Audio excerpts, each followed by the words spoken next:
The tech sector faced a severe wave of job cuts in July, with over 8,000 professionals laid off across 34 companies. First of all, I'm sorry if you're going through a layoff. And while I really hope that you land a new job within the next 60 days, it's always best to know what your options are in case you're too close to the 60-day window and don't want to be out of status in the US. Hi everyone, I'm Priya from It's OKR and welcome back to our channel. And if you're new today, It's OKR is a content platform for South Asian immigrants and we aim to educate, entertain and empower them. By now, I am sure you know that your best option after 60 days is to change your status to another non-immigrant visa category. This could mean moving from an H1B to an F1 student visa, a B1B to tourist visa, or even an O1 or an L1 work visa depending on your situation. I have created an entire video on all the options you have after a layoff. I will link it here and also drop it in the description box. But in today's video, I want to expand mainly on the two most feasible options. Number one, applying for change of status to B1, B2 tourist visa.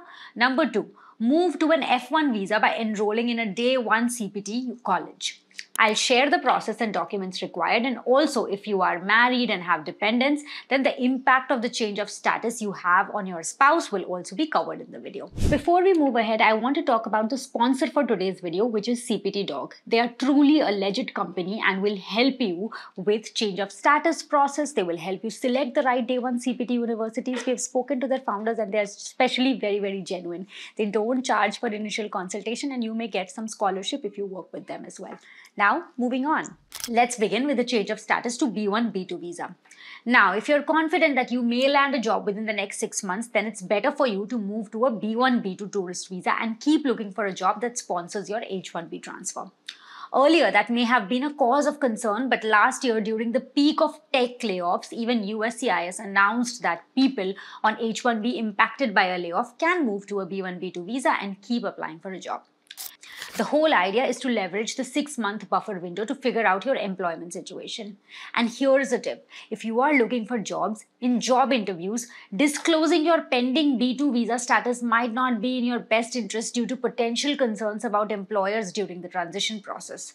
A strategic approach would be to highlight your previous H1B tenure, underscoring that you are exempt from undergoing the H1B lottery anew, thus sidestepping the intricacies of the visa uncertainties. Now let's discuss the process. Start by filling out the form I-539 online and submitting the following documents. There is no premium processing for change of status and you can expect a response between 3 to 8 months. But you don't have to worry about your status because you can stay in the US on just a receipt. There are 4 possible outcomes here. Number 1, approval. Number 2, request for evidence. Number 3, notice of intent to deny, or just a denial. Number 4. If approved, you can use the granted period to secure a new employer. Now, beware of indulging in specific prohibited activities for B1, B2 visa holders. These include applying for educational courses, holding employment at a US company, however you can still look for a job, participating in paid professional services, working as a press member. And don't forget, you cannot leave the US while your change of status is pending. This will lead to an abandoned application.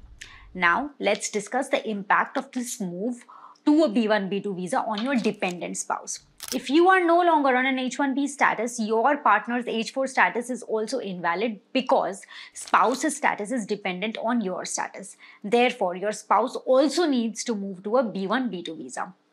So if you are considering moving to a B1, B2 visa, I suggest you strongly apply for the same change of status for your spouse.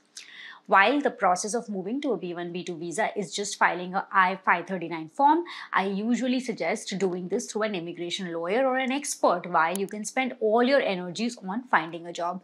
We will link a couple of immigration lawyers in the description box who we trust so you can check them out. Now, if within the next 6 months you are unable to secure employment and move back to an H1B visa, then the next option for you is to move to an F1 visa to pursue further education with a day one CPT university and avoid leaving the US during a layoff.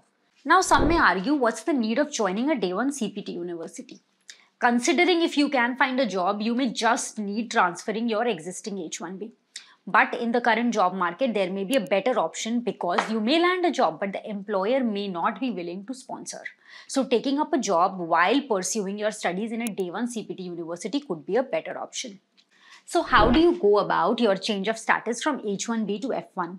First, you need to get admission to a SEVP certified university. Look for Day 1 CPT universities. They offer affordable tuition fees, immediate access to CPT authorization, and 6 start dates every year.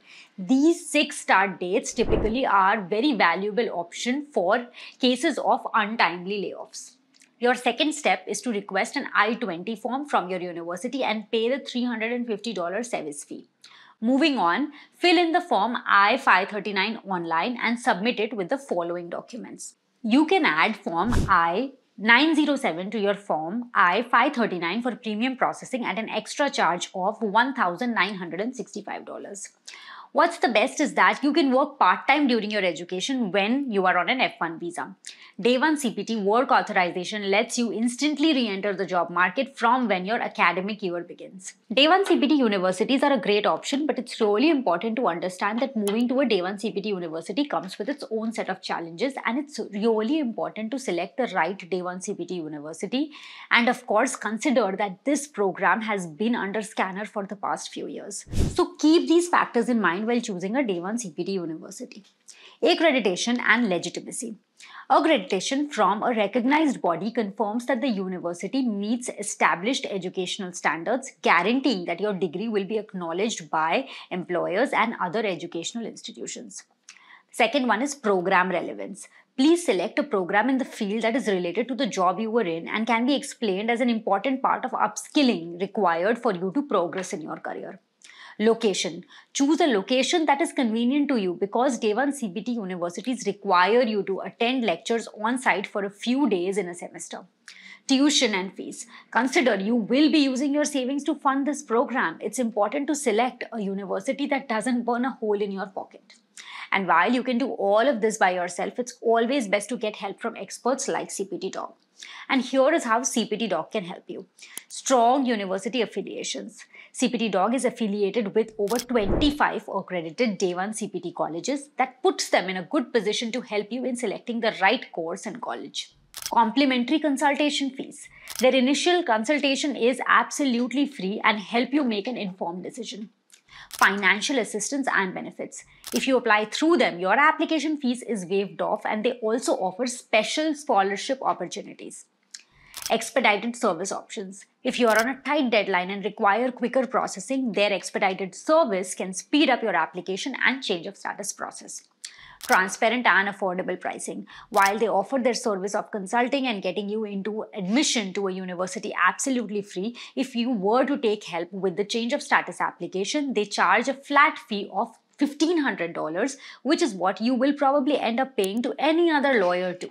It's better to get everything done at the same place. Lastly, I want to discuss the impact of your change of status to F1 visa on dependents.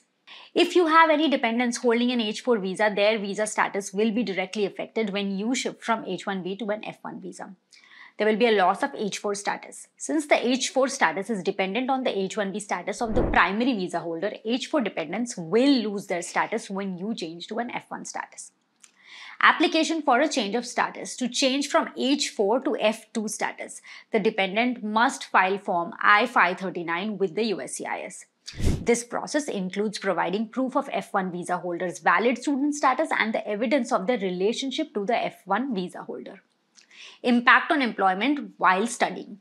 While H4 dependents may be eligible for work authorization under certain conditions, F2 dependents are not allowed to work under any circumstances.